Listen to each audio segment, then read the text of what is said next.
오늘 우리는 정말 생각만 해도 감사한, 생각만 해도 감사한, 정말 행복하고 즐거운, 우리 집은 천국이었습니다, 천국 지점이었습니다 라고 얘기할 수 있는 방법, 그 길을 오늘 본문 말씀을 통해서 우리는 인도를 받게 될 것입니다.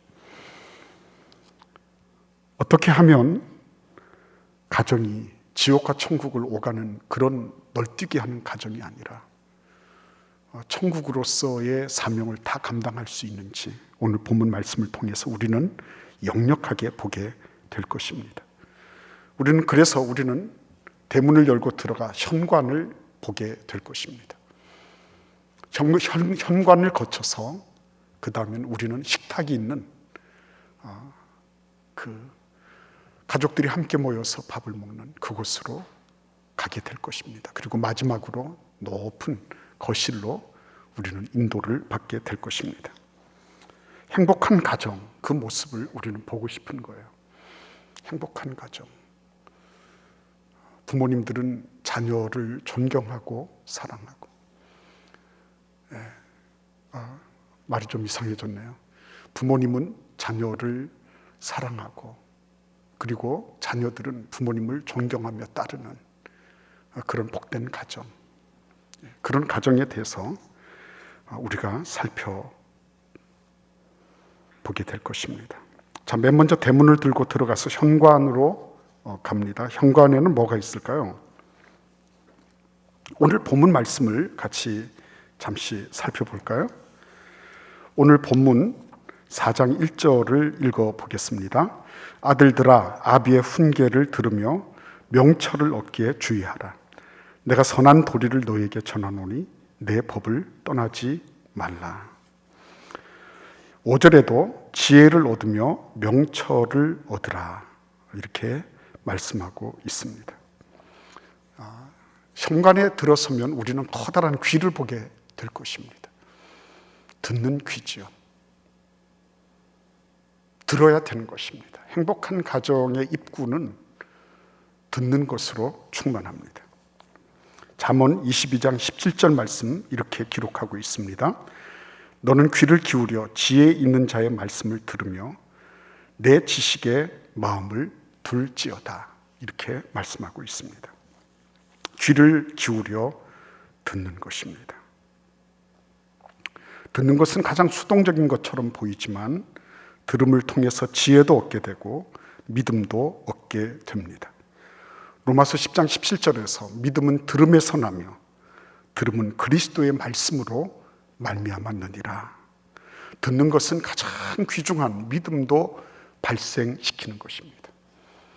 행복한 가정, 천국 같은 가정, 그 입구에 귀가 걸려 있는 것은 당연한 것입니다. 모든 지혜의 근원이신 하나님도 들으시는 분이셨습니다.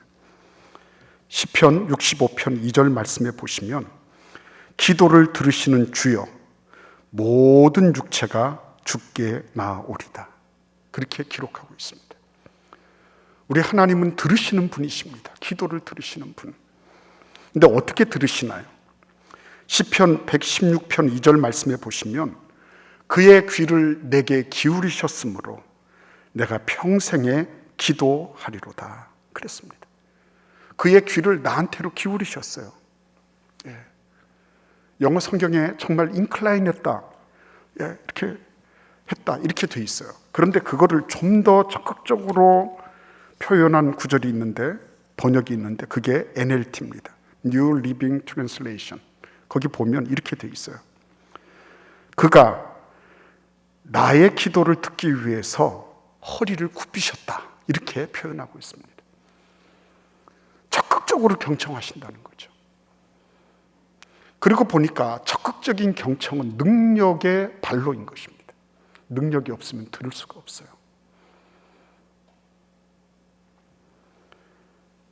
여기서 제가 실패한 부분이 나옵니다. 능력이 부족한 거죠.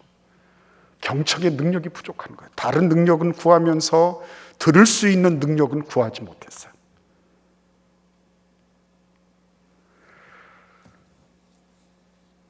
자녀들에게 잘 들어라, 아빠가 얘기할 때 잘 들어. 그렇게나 여러 번 얘기했어요. 그러나 저는 사실상 듣게 하는데 실패한 부모였다. 왜? 자녀들이 들을 수 있는 환경을 조성해 주지 못했어요. 무조건 들으면 되는 것으로 생각했습니다. 그게 어리석은 거죠. 잘 가르치면 된다고 생각했지, 그들의 감정을 이해해주고 그들이 마음의 문을 열도록 해주는 역할을 하지 않았습니다. 그래서 귀는 그려져 있는데 귀가 열려져서 들을 수 있도록 해주지는 못한 거죠. 하나님은 우리를 너는 그러니까 안 되니까 그냥 그만둬라, 현관에서 돌아가라 이렇게 문전박대하지 않으시고 우리를 식탁으로 안내하고 계십니다. 오늘 이 말씀, 본문 말씀의 3절과 4절 말씀, 이 말씀을 보시면 아버지와 아들과 그리고 손자가 3대가 등장하고 있는 모습을 보게 됩니다. 이들에게 아버지로부터 들은 말씀을 아들에게 전해주고 그 들은 말씀을 다시 그 아들에게 전달해주는 이 장면이 나오고 있어요. 그런데 이 장면 속에 이렇게 할 수 있는 그런 배경이 뭘까요? 여러분 어떻게 생각하십니까? 이렇게 아버지가 아들에게, 그 아들이 또 그 아들에게 이렇게 자연스럽게 온 가족이 모여서 함께 할 수 있는 곳은 식탁밖에 없어요. 유대인들은 식탁을 아주 그래서 중요하게 생각했습니다. 예수님의 최후의 만찬도 그렇고요. 부활 이후에 제자들을 불러 모으신 것도 식탁의 자리였고요. 천국에서도 예수님은 우리를 너는 나로 더불어 먹고 나는 너로 더불어 먹으리라 말씀하시면서 식탁을 말씀하고 계세요.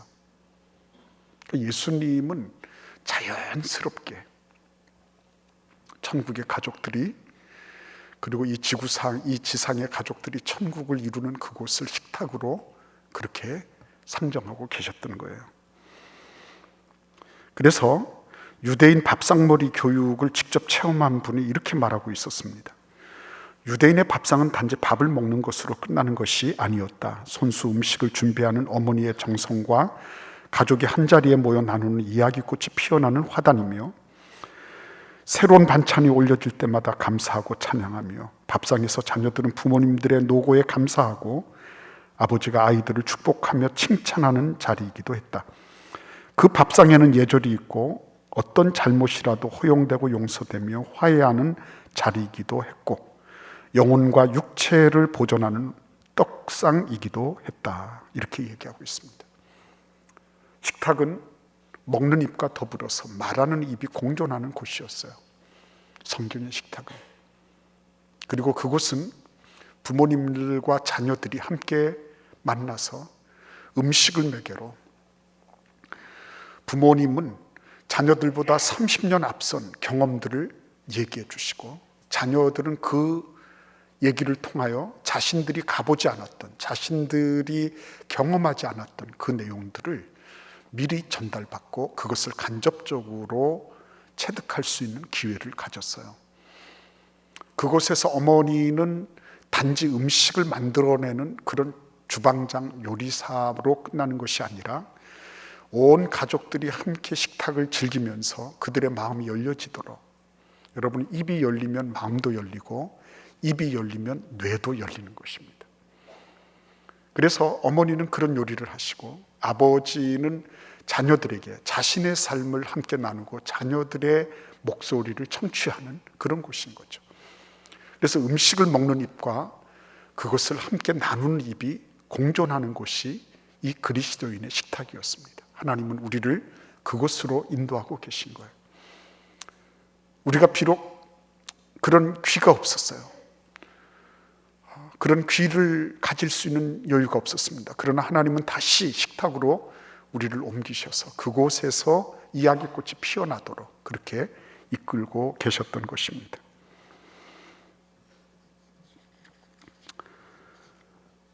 그래서 그 식탁을 통하여서 육적인 양식뿐만 아니라 아버지를 통하여 어머니를 통하여 전달되는 영적인 양식도 함께 먹었습니다.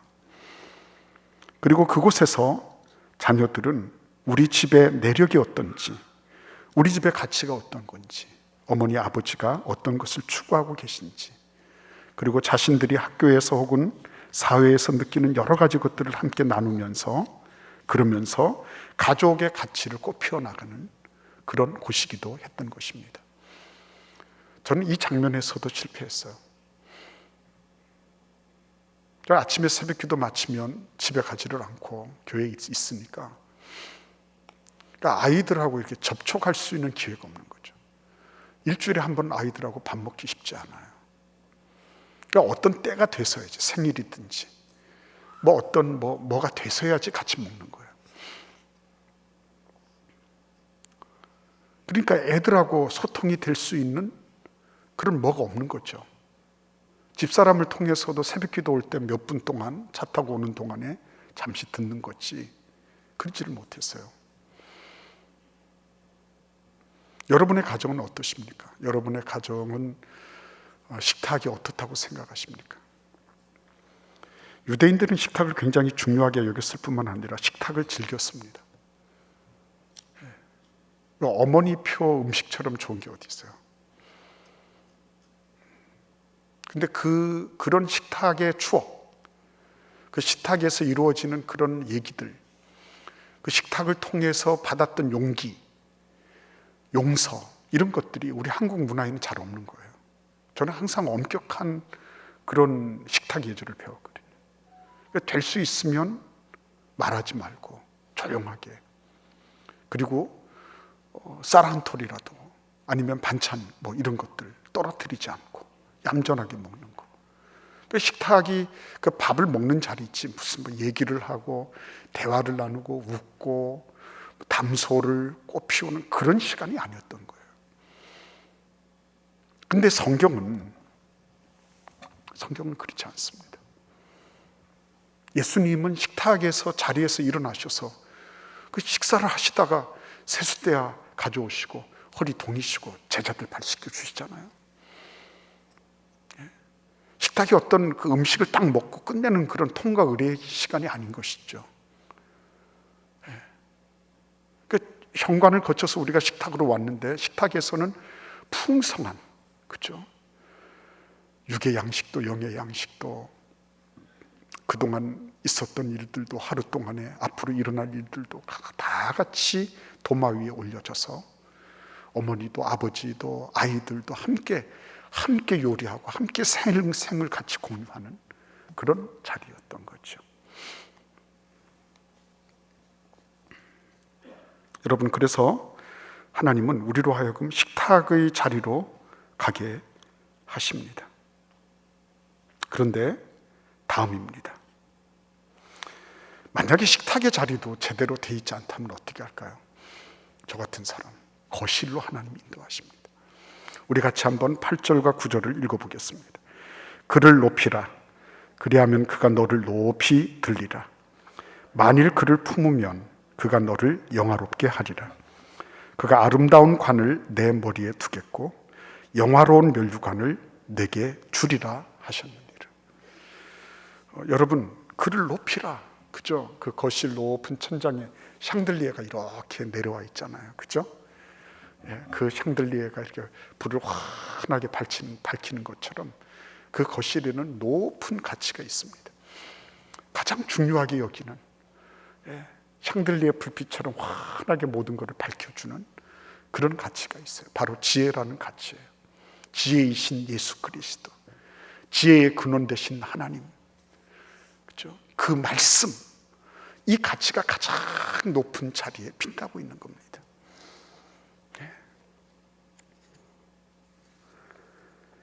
인간의 사고방식을 두 가지로 나눈다 그랬죠. 대안중심적 사고를 하는 사람과 그리고 가치지향적인 사고를 하는 그런 부류로 나눌 수 있다고 얘기합니다. 대안중심적 사고라고 하는 건 어떤 문제가 생겼을 때 그때 그 문제를 해결하기 위한 그런 거죠. 그러니까 어떤 때는 이렇고 어떤 때는 저렇고 그때그때 따라 다른 겁니다. 근데 같이 지향적 사고를 하는 사람은 그렇지 않아요. 다 같은 문제가 발생했다 할지라도 같이 지향적 사고를 가진 사람은 그런 가치를 위해서 다른 것들을 쳐낼 줄 아는 거죠. 다른 가치를 쳐낼 줄 압니다. 그러니까 그 거실에 그 가족들이 다 같이 모였잖아요. 근데 그 거실을 밝혀주는 빛이 하나님의 말씀을 우선적으로 여기고 그 말씀을 따라 살아가는, 그 말씀의 가치를 가장 중요하게 여기는 그런 곳이다. 자녀들도 부모님들도 그 하나님의 말씀, 진리의 말씀의 모든 가치를 다 부여하고 그 말씀에 따라 엎드릴 수 있다. 최고의 가정이죠. 그렇습니다. 우리가 현관에서 실패할 수 있어요. 식탁도 그럴 수 있습니다. 그러나 우리는 거실에서는 드높이 올려있는 그 샹들리에 빛처럼 우리에게 비춰지는 하나님의 진리의 빛이 있는 거예요. 그 누구도 막을 수가 없어요. 내가 굳이 안 보려고 눈을 감으면 몰라도 그 빛은 늘 비치고 있는 거예요. 그 빛을 받아 누리는 거죠. 그를 높이라. 그리하면 그가 너를 높이 들리라. 그를 품으면 그가 너를 영화롭게 하리라. 그가 아름다운 관을 내 머리에 두겠고 영화로운 면류관을 내게 주리라. 여러분, 우리가 하나님의 말씀, 지혜의 말씀, 그 지혜의 원천 되시는 예수 그리스도, 그분을 마음에 품고 그분의 말씀을 따라 움직이고자 할 때, 그때 하나님께서 우리의 머리에 관을 씌워주시고 영광의 면류관으로 우리를 높이 드신다고 말씀하고 계신 거예요. 오늘 이 말씀 속에 우리가 꼭 귀담아 들어야 될 내용이 있습니다. 그것은 5절 말씀을 보십시오. 지혜를 얻으며 명철을 얻으라. 내 입의 말을 잊지 말며 어기지 말라. 지혜를 버리지 말라. 이렇게 말씀하고 있어요. 지혜는 얻을 수도 있고 잃어버릴 수도 있어요. 지혜는 기억할 수도 있고 망각할 수도 있네요. 이 얘기는 무슨 얘기냐면 지혜는 유전되는 것이 아니라는 말씀입니다. IQ는 유전될 수 있어요. 그러나 지혜는 그렇지 않아요. 지혜는 유전되는 것이 아니라 얻을 수도 있고 아낄 수도 있고 기억할 수도 있고 잊어버릴 수도 있고 하는 것처럼 후천적인 거예요. 누구나가 다 남녀노유를 막론하고 그 사람의 빈부귀천을 막론하고 그가 동양인이냐 서양인이냐 이런 거 따지지 않고 지혜는 모든 이에게 하고자 하고 듣고자 하고 그리고 얻고자 하고 그러면 다 주어지는 것이다. 하나님이 무제한적으로 무차별적으로 지혜를 향하여 성문에서 소리지르게 하시고 길거리에서 지혜가 목소리를 높이게 하시고 하시면서 그거를 접하는 사람 다 누리게 만드신 거예요. 그러므로 늦은 시간은 없는 것입니다. 그러므로 내 때는 다 지나갔구나 아닌 것입니다. 현관에서도 실패할 수 있어요. 식탁에서도 실패할 수 있어요. 그러나 하나님께서 저 높이 들린 말씀으로 우리를 인도하시고 샹들리에처럼 그 빛처럼 우리에게 비추어 주시는 진리가 있는 한에는 우리는 절대로 지혜로부터 떨어져 있지 않은 거예요. 누구나 다 누릴 수 있는 것입니다. 어느 누구나 다. 오늘 이 시간 하나님께서 우리의 삶 속에서 그러한 지혜의 은혜와 은사를 주시기를 원하고 있어요. 저는 제가 예루살렘에 갔을 때 참 감사했던 거, 야드바셴을 저는 소풍 가듯이 갔습니다. 오전에 가서 이렇게 야드바셴을 들어보고, 거기가 홀로코스트 기념관이에요. 그래서 막 군인들도 왁자지껄하고, 그래서 어떤 친구는 너 야드바셴 몇 번 와봤냐 그랬더니 뭐 자기가 지금 4번째인가 5번째 왔다. 이스라엘 전국에서 다 옵니다.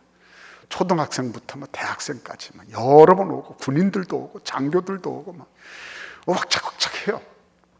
근데 제가 자주 가는 곳이 있었어요. 그게 어떤 곳이냐면 그 유태인 게토 지역에 있던 그래서 홀로코스트에서 살아남았던, 대학살에서 살아남았던 어떤 랍비가 간증하는 그런 룸이 하나 있었습니다. 제가 우연하게 갔다가 그분이 얘기하는 것을 듣게 됐어요. 뭐 얼굴이 쫄쫄해가지고 거의 뭐 90세가 넘고 100세 가까이 된 것 같습니다. 근데 그분이 그런 말씀하시더라고요. 자기는 게토에 있을 때 너무너무 행복했다. 왜냐하니까 어머니하고 아직까지 행방불명돼서 돌아오시지 않는 아버지, 그리고 자기 가족들, 형제들 몇 명 이렇게 있으면서 게토에서 춥고 배고팠지만 그러나 너무너무 행복했다. 안식일이 되면 어머니가 감자 2개 가지고서 물에 끓여가지고 그걸로 감자를 얇게 썰어서 우리 가족들에게 다 촛불을 켜고 가족들 접시에 다 놔줬다. 아버지는 안 계시니까, 아직 안 돌아오셨으니까 아버지 자리에 촛불 켜고 아버지 자리에도 감자를 몇 개 놓고 이렇게 놓고, 그리고는 같이 기도했다. 근데 어머니가 감사 기도를 한 다음에 우리가 찬송도 부르고, 그리고 난 후에 어머니가 말씀하셨다. 이거는 양고기야. 우리 맛있게 먹자. 근데 그거는 사실 감자 이렇게 썰어 놓은 거예요. 그것도 한 개씩 들어있는 것도 아니고 감자를 그냥 이렇게 얇게 삶아서 몇 개 이렇게 해놓은 거예요. 그런데 그거 하나 먹으면서 그렇게 감사하고 기뻐하고, 들어가는 건 감자였는데요. 그들의 마음속에는 양고기를 먹은 것 같은, 양고기 스테이크를 먹은 것 같은 그런 뿌듯함이 있었다.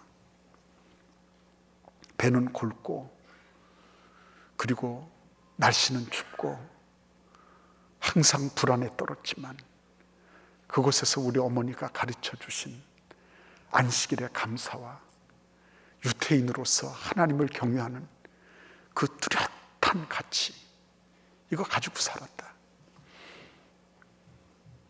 저도 여러분하고 한번 그곳에 가보고 싶어요. 다시. 돈이 없다고 해서 없는 게 아닙니다. 있다고 해서 다 행복한 거 아니에요. 행복한 가정, 현관에 쥐가 있어요. 주방에는 입이 있어요. 먹는 입, 말하는 입이 있어요. 거실에는 볼 수 있는 문이 있습니다. 찬란하게 빛나는 진리의 가치를 머금은 그런 귀한 가정, 복된 가정, 그런 가정을 이 어버이 주일을 통해서 우리 모두에게 하나님이 허락하시기를 원하십니다. 그 놀라운 은혜와 은총 속에 함께 하시기를 기원합니다.